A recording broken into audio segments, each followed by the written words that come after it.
The word spread across the galaxy faster than light. Humans said no.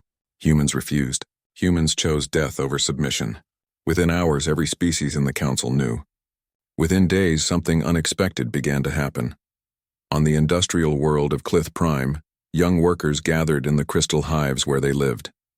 They had just finished their shifts in the manufacturing plants where they built council ships, using council designs, following council specifications. They had done this for 8,000 years. Why do we do this? A young Clith asked her elder. Because we always have, the elder replied automatically. But why did we start? The elder had no answer. She had never asked. On the aquatic world of Nares, students clustered around their water screens watching recordings of Taimin's speech. Among them sat Haiwan, a human exchange student who had lived there for 2 years studying Nares philosophy. He's insane, one Nares student said. Choosing death over sense, is it insane? Haiwan asked quietly. Or is it human? She pulled up historical files, records from Earth. My ancestors faced impossible odds dozens of times. They were outnumbered, outgunned, facing empires that should have crushed them, and sometimes they won. Sometimes they lost. But they always chose to fight rather than kneel. But why? The Nares student asked. What's the point of fighting you cannot win? Because the fight itself matters, Haiwan replied. Because submission doesn't just take your freedom. It takes your sense of self. Better to be destroyed trying to fly than to live forever in a cage. The recording spread. Students on dozens of worlds began discussing them. Questions that hadn't been asked in millennia suddenly surfaced. Why do we pay tribute? What did we give up? What were we before? In the Council's central command, Keshmaroth watched reports flow in with growing concern. This wasn't supposed to happen. Humans were supposed to die as a warning. Instead, they had become an idea. And ideas, he knew, were far more dangerous than weapons. Mobilize the enforcement fleet, he commanded. 300 dreadnoughts. We end this quickly. On Earth, humanity prepared to die. Not quietly, not peacefully, but still inevitably. Hyunwoo coordinated defensive positions. 89 human warships, hastily upgraded with every trick and weapon they could imagine, formed a perimeter around Earth.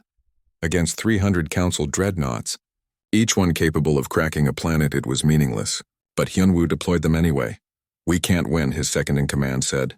No, Hyunwoo agreed, but we can make them remember us. Jia led something called Protocol Defiance. Every piece of human knowledge, every cultural artifact, every story and song and scientific discovery was copied and distributed to every human ship in the fleet. If Earth burned, these ships would scatter to the galactic rim. Humanity's body might die, but its memory would survive. We become the library of who we were, Jia explained to her team. Future species will find these records and know that humans existed, that we said no, that we chose freedom. Bora worked on something different. She coordinated with sympathetic aliens, beings who watched Taimin's speech and felt something stir. There weren't many. The galaxy had learned compliance too well. But there were some. A message arrived from the Clith Collective. It was unsigned, untraceable, but its meaning was clear. You've done what we were too afraid to do. Thank you. We're sorry we cannot help. Similar messages came from 11 other species, all anonymous, all apologetic, all useless. President Daon addressed humanity one last time. In 10 cycles, the Council's fleet will arrive. They will demand surrender. We will refuse. They will open fire. We will die, but we will die as humans. We will die free, and perhaps somewhere in the galaxy, someone will remember that freedom was once worth dying for. Across Earth and its colonies, humans prepared. Not with panic, not with despair, with something quieter, acceptance mixed with pride. They had made their choice. Now they would live with the consequences, or rather, die with them. Then, 6 cycles before the deadline, something impossible happened. Long-range sensors detected ships entering the Sol system. Not Council dreadnoughts. These were smaller vessels, civilian ships, transports, and science vessels, and diplomatic cruisers. They came from 47 different species. They positioned themselves between Earth and the approaching Council fleet. In Sol's command center, Taimin stared at the displays in disbelief. What are they doing? A transmission came through. It was from the Clith Collective's official diplomatic vessel. The ambassador who had warned Bora weeks ago appeared on screen. Ambassador Tae-min, the Clith said. We cannot fight with you. We are not warriors. We are not prepared to die. But we can witness. 47 species have sent ships to watch what happens here. If the Council destroys you for saying no, they'll have to do it while we watch. While we record. While we bear witness, more transmissions came. A historian from a species called the Vesk. A philosopher from the Oran worlds. Students from Neres. All saying the same thing. We're here. We're watching. Do your worst, Council. We'll remember. Keshmarath received the reports with cold fury. The enforcement fleet had arrived at Sol's Edge. 300 dreadnoughts against 89 human ships. An easy victory. But now 47 species watched. 47 species would record humanity's destruction. 47 species would carry that memory home. Orders, Overlord? His fleet commander asked. Keshmarath considered. If he attacked now with witnesses, the story would spread. Humanity's death would become a rallying point. Other species might question, might wonder, might remember that no was possible, but if he backed down, his authority would crack. 40,000 years of precedent would shatter. He was trapped, and one human had trapped him with a single word. Open communication with Earth, Keshmarath commanded. In Sol, Taemin appeared on screen facing the Overlord. You've created chaos, Keshmarath said coldly. 47 species violate protocol. Young beings across the galaxy question order.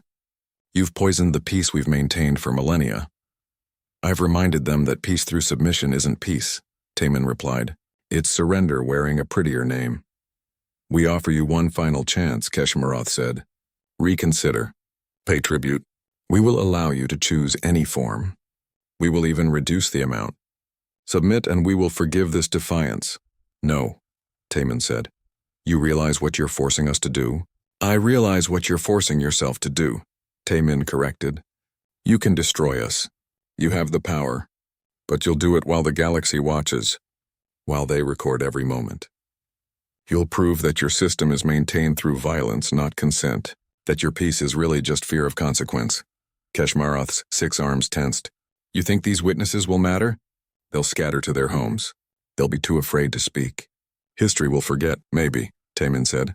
Or maybe they'll whisper. Maybe they'll wonder. Maybe the next species you demand tribute from will think of us. We'll remember that saying no is possible, even if it costs everything. Maybe your perfect order will develop cracks, small ones at first, but cracks grow. Then we will fill them, Keshmarath said. With more violence? More threats? More dead species? Taemin asked.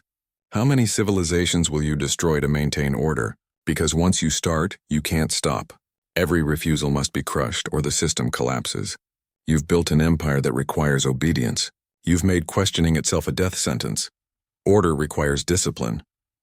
Order requires consent, Taemin countered. What you have is compliance through fear. That's not civilization. That's a prison. The transmission ended. Keshmarath stood in his command chamber, surrounded by advisors who waited for orders. The enforcement fleet hung in space, weapons ready. Earth waited below. 89 ships arranged in defensive patterns that wouldn't stop a single dreadnought, and 47 species watched, their sensors recording everything. Keshmarath made a decision. We don't attack yet. Summon an emergency council session. Full assembly. Every species votes. His advisors stirred in surprise. Overlord, the charter doesn't require... I know what the charter requires, Keshmarath said. But we'll follow it anyway. Every species votes on humanity's fate. Let them see what defiance costs. Let them choose to enforce order themselves. On Earth, when Taemin heard about the vote, he understood. Keshmarath was trying to make the galaxy complicit in humanity's destruction. If 800 species voted to destroy humanity, then the blood would be on everyone's hands. The questioning would stop because everyone would be guilty. It's clever, Gia admitted. He's weaponizing democracy. Or, Bora said slowly, he's giving us a chance. If even a few species vote no, if even a handful refuse to order our destruction, the consensus cracks. Taemin looked up at the night sky, where 300 dreadnoughts waited and 47 witnesses watched. 10 days until the vote. 10 days to see if humanities know would echo across the galaxy or die with them in fire. 10 days to see if one word could shake an empire built on 40,000 years of silence. The Galactic Council chamber had never held so many observers. Representatives from all 847 species filled the rings. Beyond them, in virtual spaces, billions more watched from their homeworlds. Word had spread that the humans would announce their tribute choice today. Some species expected humans to offer technology. Humans were innovative, creative. Their computers and engineering were impressive for such a young species. Others predicted resources. Earth was rich in minerals, and human colonies spread across dozens of systems. A few whispered that humans might offer service, though that seemed unlikely for a species so proud. No one predicted what actually happened. Timon stood at the central podium, alone. He had refused to let his team stand with him. This decision, this moment, would fall on his shoulders alone. Behind him, in the outer ring, Jia, Hyunwoo, and Bora watched with fear and pride mixed in equal measure. President Da-Yoon watched from Earth, knowing she might be witnessing the moment humanity died. Keshmaroth occupied his position at the council's central throne, his silver skin gleaming under the chamber's lights. His 6 arms rested in positions that indicated satisfaction. Another species had come to kneel. Another species would join the great machine of galactic civilization. Ambassador Taemin of Earth, Keshmaroth's voice filled the chamber. Your 30 cycles have elapsed. The council awaits your species' tribute offering. Will Earth contribute technology, resources, or service? Taemin took a slow breath. He thought of his grandmother, who told him stories of resistance. He thought of every human who ever faced impossible odds and charged forward anyway. He thought of 18 billion people who deserved to remain human, whatever the cost. Honored Overlord, Taemin began, his voice steady. The people of Earth have considered the Council's generous offer carefully. We have studied your history. We have examined the fate of species who joined. We have calculated the odds. We understand what you offer, and we understand what you demand. Keshmaroth's head tilted slightly. Something in Timon's tone made him cautious. We recognize that 847 species have made this choice before us. Timon continued. We acknowledge the Council's 40,000 years of experience. We accept that we are young, inexperienced, and weak compared to the powers assembled here. Murmurs rippled through the chamber. This sounded like submission. Species relaxed. The entertainment would be brief. The Galactic Council has ruled through tribute for millennia, Taemin said. You have asked Earth what we will offer. I am authorized by the United Government of Earth, by the 18 billion humans living across our colonies, and by the principles that define our species, to give you our answer. He paused. The chamber fell into absolute silence. No. The word hung in the air like a physical thing. For 3 seconds, no one moved. No one breathed. The concept was so alien that brains across hundreds of species struggled to process it. Then the chamber erupted. Keshmaroth surged forward, his composure cracking for the first time in millennia. Explain yourself, human. Surely you misspoke. I did not, Taemin said calmly. Earth's answer is no.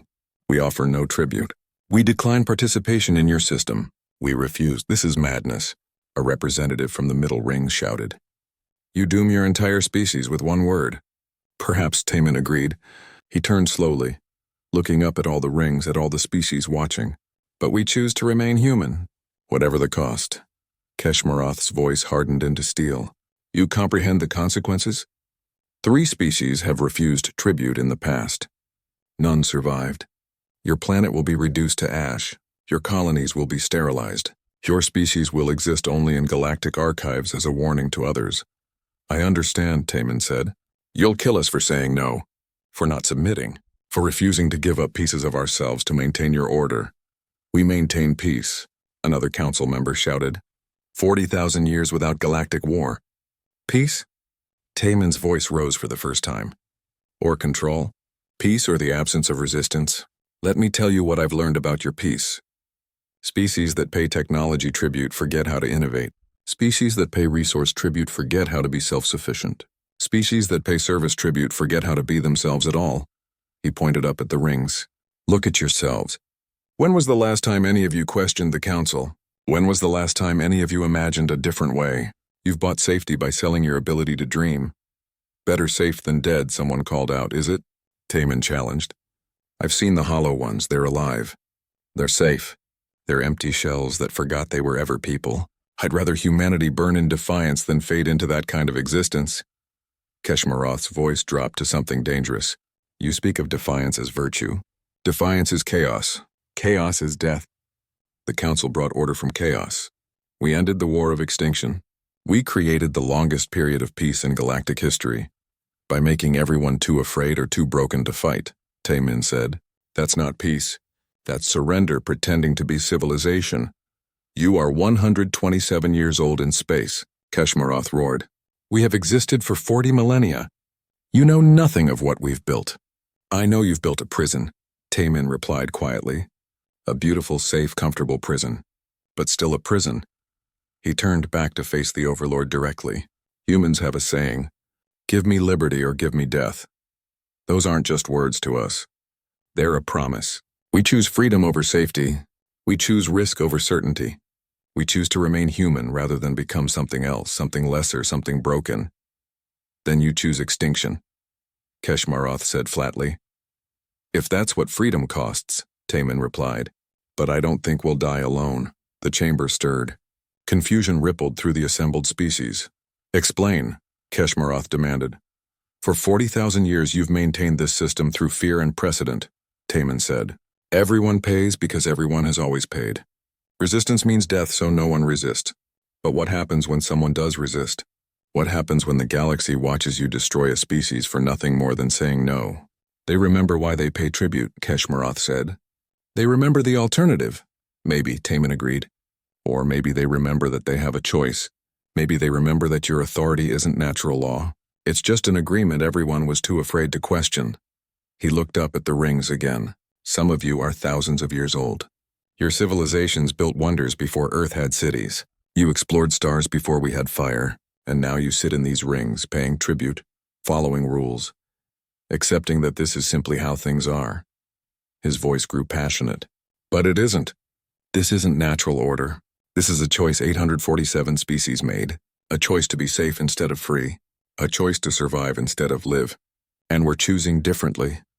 You're choosing to die, a voice called out. We're choosing to die as humans, Taemin corrected. Free. Defiant. Ourselves. If that's our only option, we take it gladly. Keshmaroth stood at his full height, all 6 arms raised in a gesture of absolute authority. The Council has heard Earth's answer. By the ancient laws, by the charter that binds this assembly, we declare humanity a rogue civilization. You have 10 cycles to reconsider.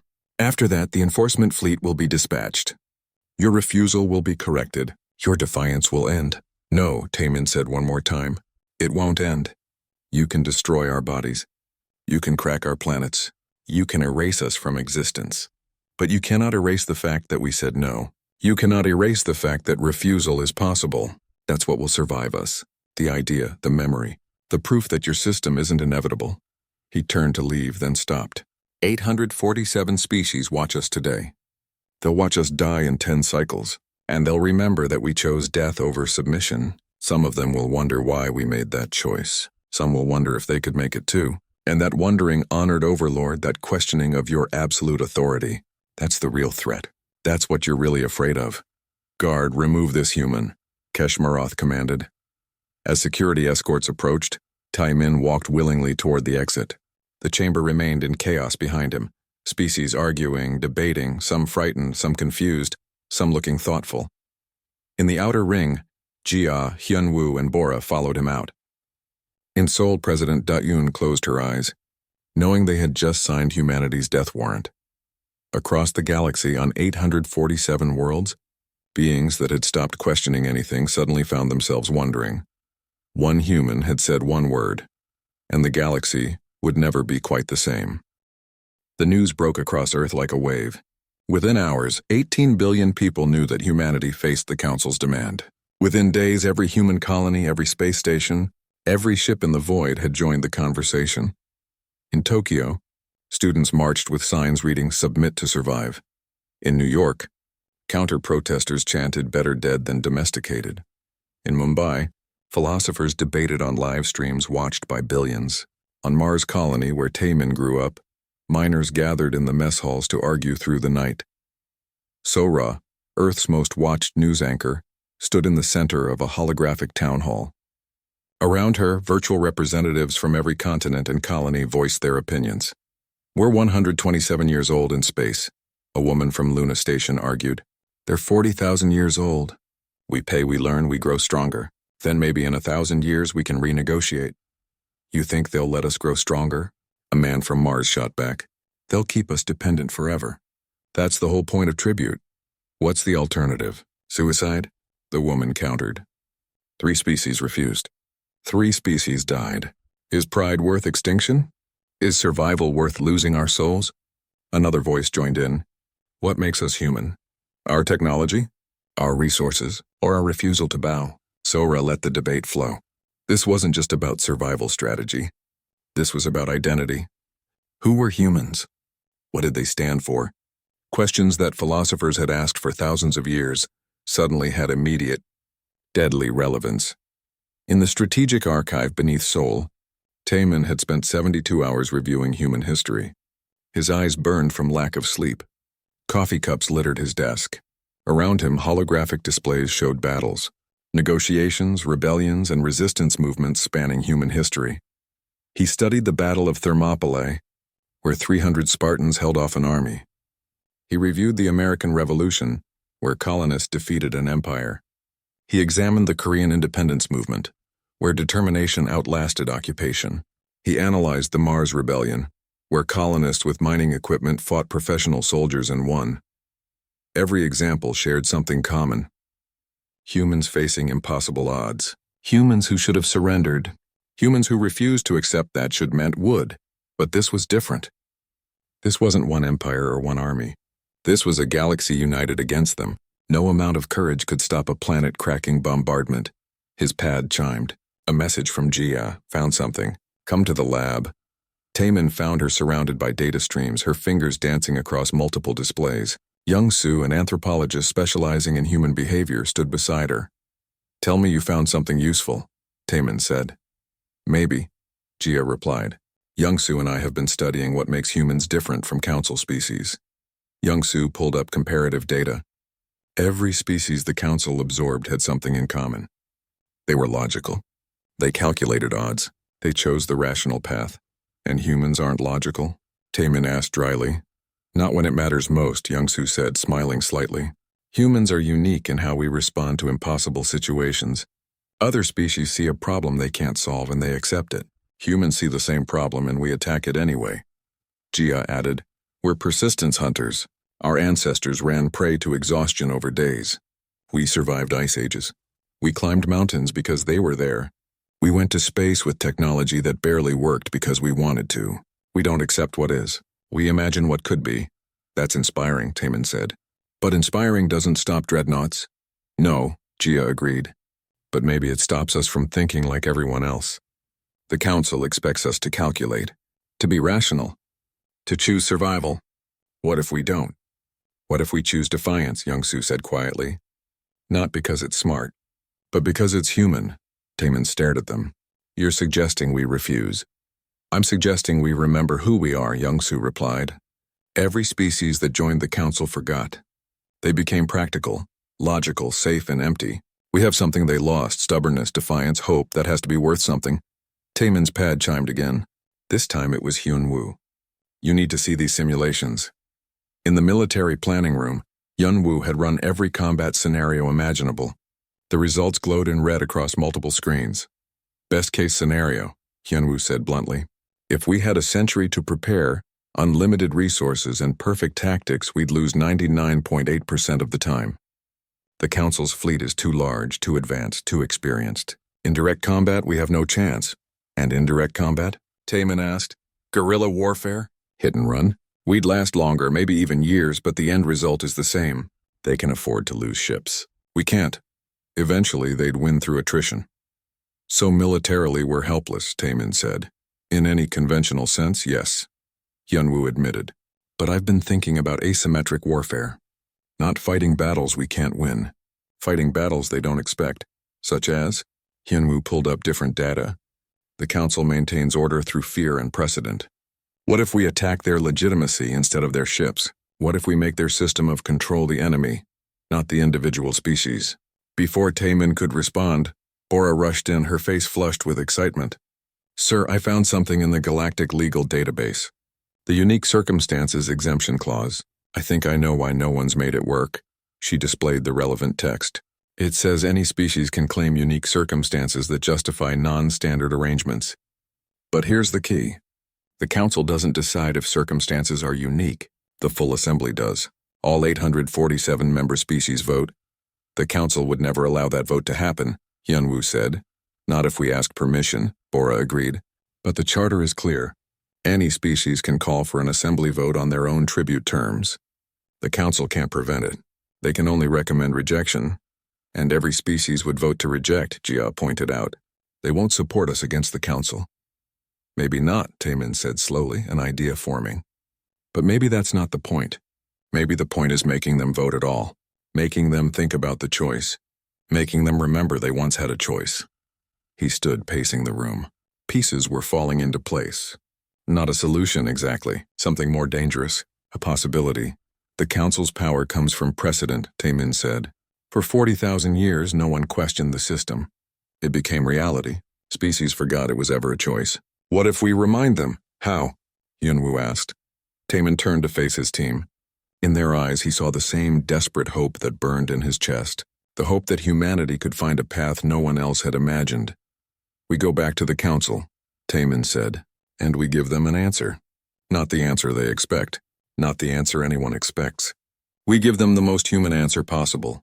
Which is? Jia asked. Taemin smiled, and it was the smile of his grandmother who survived wars and never bowed.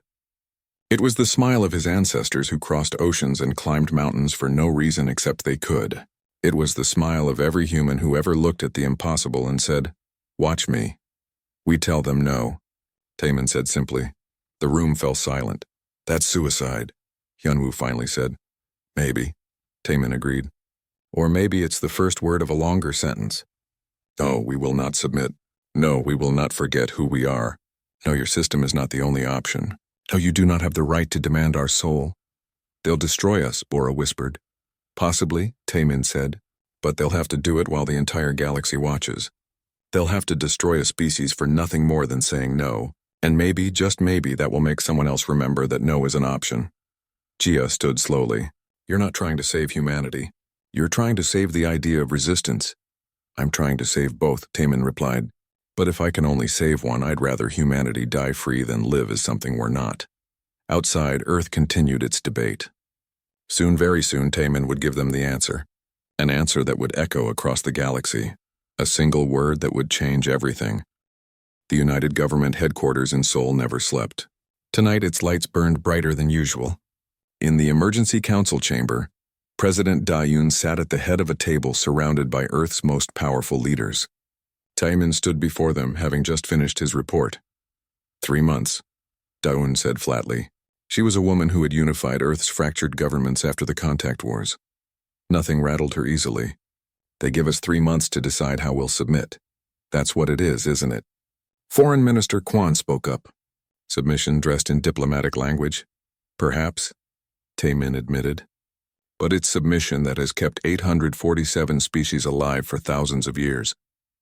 Alive isn't the same as living, Da-Yoon muttered. She looked at Jia. Doctor, you've been analyzing the Council's database. What have you learned? Jia activated the holographic display at the center of the table. Images of various alien species appeared, rotating slowly. I've identified patterns, Jia began. Species that pay technology tribute stop innovating. Their brightest minds get invited to work on Council projects. They never come back. Within a few generations, these species become dependent on Council technology for everything. She changed the display. New species appeared, these ones with dull eyes and slumped postures. Species that pay resource tribute fare worse. The Council controls their trade routes. They become addicted to imported goods. Their economies hollow out. They can't survive without Council support. And service tribute? Taegun asked quietly. Jia hesitated. The hologram changed to show beings that moved like puppets. We call them the Hollow Ones. 17 species chose service tribute. Their citizens serve the Council directly. After a few generations, they lose individual identity. They become drones. They're alive, but they're not themselves anymore. Silence filled the chamber. There must be another way, someone said. There isn't, Hyunwoo spoke up from his position by the wall. I've reviewed every council interaction in our database. No species has ever negotiated different terms. What about refusal? Asked General Park. What if we simply say no? Hyunwoo pulled up military data.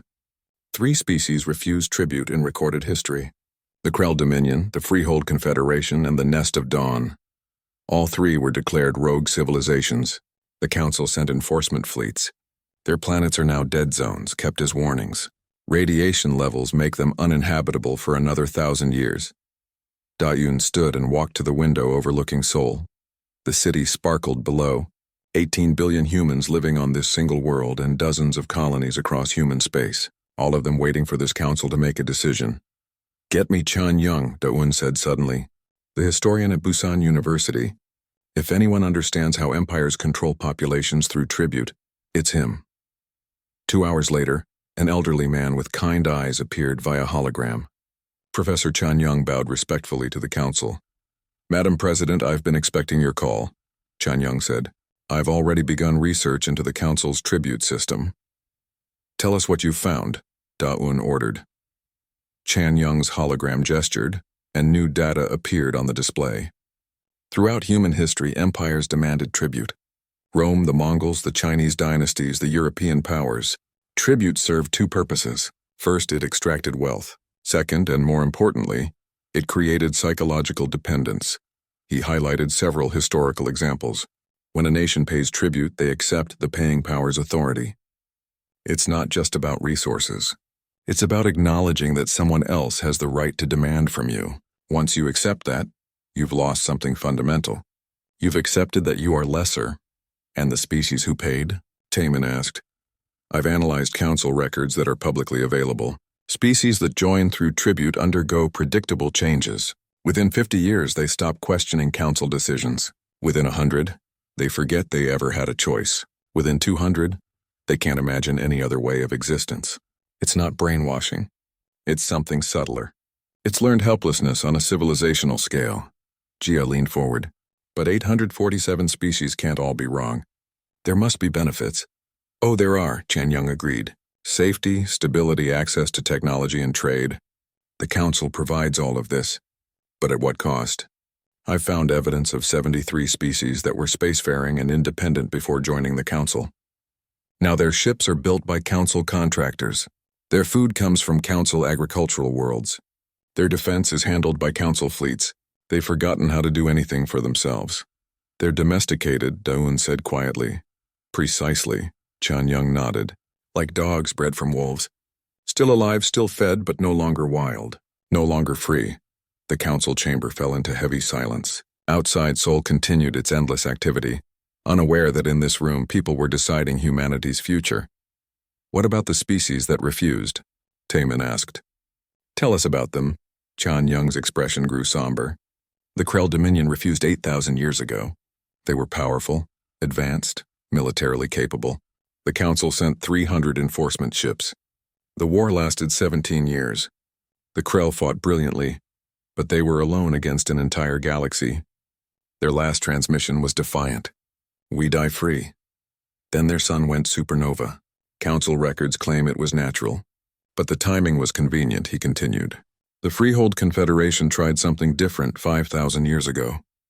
They refused and immediately fled to the Galactic Rim, trying to hide. The Council hunted them for 3 centuries. Eventually, they were found. The Council made an example of them. Every member world was sterilized. And the Nest of Dawn? Jia asked. They refused only 2,000 years ago, recent enough that some long-lived species remember it. The Nest tried to build alliances, to create a coalition of species that would refuse together. The Council learned about it. They offered the potential allies a choice. Betray the Nest and receive trade benefits, or join the Nest and be destroyed. Every single species betrayed them. The Nest died alone. Da-Eun turned back to the Council. So our choices are submit, die fighting or die running. There is one more thing, Chan Young said hesitantly. I found a footnote in the Council Charter. An exemption clause that has never been successfully invoked. It allows for unique circumstances that might justify non-standard tribute arrangements. But it's vague, and no species has ever made it work. Because the council decides what counts as unique, Taemin realized, and they'll never admit any circumstances are unique enough. Likely, Chan Young agreed. President Da-un stood at the window for a long time. Finally, she spoke. Taemin, you have authorization to research any options you can find. Military, diplomatic, legal, anything. Hyun-woo, prepare contingency plans for all scenarios. Jusa, keep analyzing the council's database. Find their weaknesses. Every system has weaknesses. And if we find nothing? General Park asked. Da-un's reflection in the window looked tired and ancient. Then in 3 months, we choose which part of our humanity we're willing to give away. And we hope we can live with ourselves afterward. The meeting adjourned. Taemin didn't leave immediately. He stood in the empty chamber, looking at the data still floating in holographic displays. 847 species that chose survival over freedom. 3 species that chose death over submission. His grandmother's words echoed in his mind. Real courage is remembering that cages aren't the only option. But what option remained when you faced an empire 40,000 years old? Taemin made a decision. Bora, arrange access to the strategic archive. I want every record of impossible human victories. Every time we were outnumbered and won anyway. Sir, we've never faced anything like the council, Bora said softly. No, Taemin agreed. But we faced impossible odds before. Maybe humanity's history can teach us something the galaxy has forgotten. He left the chamber and walked out into Seoul's night, looking up at stars that now held 1,000 dangers and no good answers. The crystalline chamber stretched so far that its edges disappeared into shadow. Taemin stood at the entrance, his breath catching despite years of diplomatic training. He had seen pictures of the Galactic Council chamber, but nothing prepared him for the reality. 700 rings of seats circled the central podium, each ring representing a different level of power and influence. At the very top sat the Ancient Ones, species who had walked among stars before humans discovered fire. Taemin and his small team occupied seats in the outermost ring. The newest members always sat here, where the light barely reached. Behind him stood Hyun-woo, his military advisor, a man who had fought in the Mars Rebellion and never learned to hide his distrust.